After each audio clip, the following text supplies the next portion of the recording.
Good morning friends, मैं Sanjay Rana civil academy के YouTube channel पर आपका स्वागत करता हूं। बेटा, जैसा कि आप सभी ने मेरे को कुछ मैसेज आए थे कि सर परसेंटेज के कुछ क्वेश्चन हैं जो हमारे नहीं हुए थे, उसके बारे में थोड़ी सी डिस्कस करते हैं। परसेंटेज के कौन से क्वेश्चन? परसेंटेज के कई बार आपसे फ्रूट से रिलेटेड क्वेश्चन आते हैं कि एक फ्रूट है, उसमें कुछ परसेंट पानी होता है और वो पानी 4 दिन के बाद सूख जाता है तो ड्राई फ्रूट बनता है, उसका ड्राई फ्रूट में इतने परसेंट पानी होता है। या तो आपसे क्वेश्चन पूछा जाता है कि ड्राई फ्रूट जो बनाया गया है, आपने 20 किलोग्राम बनाया है, 40 बनाया है, वो कितने किलोग्राम उसके लिए आपको जो फ्रेश फ्रूट है वो चाहिए। या आपके पास 50 किलो फ्रेश फ्रूट है और आप उसका ड्राई फ्रूट बनाना चाहते हो तो वो कितने किलोग्राम बनाया जा सकता है। ऐसे कई बार क्वेश्चन आ जाते हैं। तो क्या कहते हैं क्वेश्चन में कहते हैं ताजे फलों, जो ताजे फल हैं, जो ताजे फल में पानी की मात्रा है वो कितनी है? 90%। और ड्राई फ्रूट में जो पानी की मात्रा है वो कितने परसेंट है? 12%। ठीक है। अब आपसे कह देते हैं कि आपको 50 किलोग्राम ड्राई फ्रूट बनाने हैं। कितने किलोग्राम? 50 किलोग्राम ड्राई फ्रूट बनाने हैं।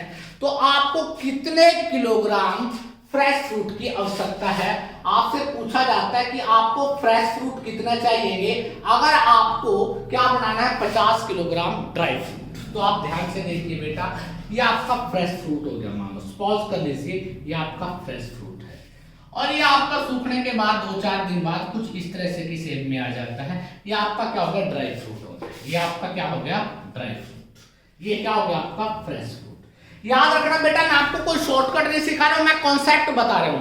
मैं कॉन्सेप्ट इसलिए बताता हूं ताकि आपका क्वेश्चन कभी भी कैसा भी आ जाए, अगर कुछ बदलाव भी आ जाता है तो आप उसको डायरेक्ट निकाल सकते हो। जब भी कोई फ्रूट सूखता है तो उसमें सबसे पहली क्रिया होती है इवेपोरेशन, जिसको आप लोग वाष्पीकरण बोलते हो। क्या बोलते हो? वाष्पीकरण। उस वाष्पीकरण का मतलब क्या होता है? क्या उड़ता है वाष्पीकरण में? पानी। तो चेंज क्या होता है? पानी। तो याद रखना, इसमें जो वाटर है वो कितने परसेंट है? 90%। और सूखने के बाद वाटर कितना रह गया? 12%। अब चेंज जो नहीं होता उसको क्या बोलते हैं? पल्प। जो उसके अंदर का गुद्दे वाला हिस्सा होता है जिसमें पानी साफ निकाल के बाकी जो मटेरियल बचता है उसको क्या बोलते हैं? पल्प बोलते हैं। पल्प। ये जो पल्प है, इसमें पल्प की जो मात्रा होती है, इसमें 90% है तो इसमें कितनी होगी? 10%। इसमें पल्प की मात्रा कितनी होगी? 88% होगी, 88% होगी। तो अब आपको एक बात याद रखनी है जिंदगी में कि जो वाटर है वो तो चेंज हो जाता है। चेंज क्या नहीं होता? कांस्टेंट क्या रहता है? कांस्टेंट रहता है आपका पल्प। तो आपने हमेशा इस तरह का कोई भी क्वेश्चन करना है तो पल्प की क्वांटिटी को क्या कर दो बेटा? इक्वल कर दो। फ्रेश फ्रूट आपसे पूछा गया है, ड्राई फ्रूट की वैल्यू बताइए 50 kg। अच्छा, जो फ्रेश फ्रूट है, आपका फ्रेश फ्रूट है, उसका पल्प कितना है? 10%। इतना ही पल्प इसमें होगा ड्राई फ्रूट में पल्प कितना है? 88%। दोनों की वैल्यू क्या है? बराबर है। और ड्राई फ्रूट की वैल्यू दिया 5% है, इनटू में 10% डिवाइडेड डी। अब ड्राई फ्रूट की वैल्यू दिया कितनी? 50 kg। डी की वैल्यू कितनी है? ड्राई 50 किलो का कितना? 88%। अब बेटा बराबर में निशान है, परसेंटेज से परसेंटेज कैंसिल, 10 से 10 कैंसिल, तो फ्रेश फ्रूट की वैल्यू आ जाएगी 5 40, 5 40 और 4 44। तो आंसर क्या आ जाएगा? 44 kg। तो अब हमने क्या निकाला कि 50 किलोग्राम ड्राई फ्रूट अगर निकालना है तो फ्रेश फ्रूट की वैल्यू कितनी होनी चाहिए? 440। मतलब अगर आपके पास 440 किलो क्या हो? फ्रेश फ्रूट हो और उसमें से आप ड्राई फ्रूट निकालते हैं तो कितना निकलेगा? 50 किलोग्राम। बात समझ आ गई? आप कॉन्सेप्ट को देखिए। कॉन्सेप्ट का मतलब है कि ये जो पल्प की मात्रा होती है ना, ये पल्प, इसको दोनों साइड में क्या कर दो? इक्वल कर दो। आपका डायरेक्ट वेट आ जाएगा, क्योंकि पल्प की जो मात्रा होती है वो कांस्टेंट होती है, वो कभी चेंज नहीं होती। जितना पल्प यहाँ पे था उतना ही पल्प यहाँ पे होगा। तो यहाँ पे फ्रेश फ्रूट में 10% है और ड्राई फ्रूट में कितना है? 88। तो दोनों की वैल्यू क्या रख दो? इक्वल, बराबर कर दीजिए तो आपका डायरेक्ट आंसर आ जाएगा।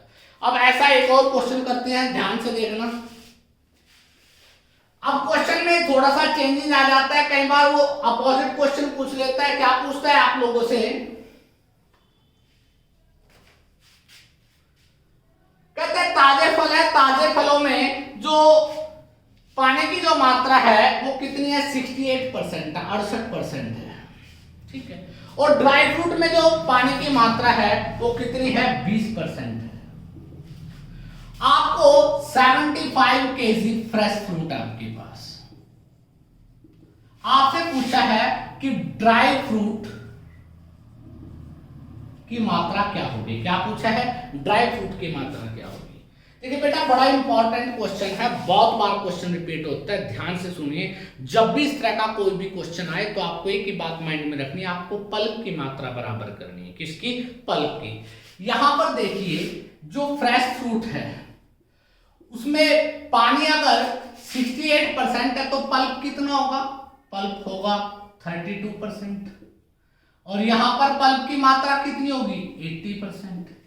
तो फ्रेश फ्रूट में इसकी मात्रा 32% और ड्राई फ्रूट में इसकी मात्रा कितनी है, 80%। ये दोनों क्या कर दो, बराबर। किसकी मात्रा, पल्प की मात्रा। किसकी मात्रा, पल्प की मात्रा क्या कर दो, इक्वल कर दो। आपका आंसर आपके सामने होगा।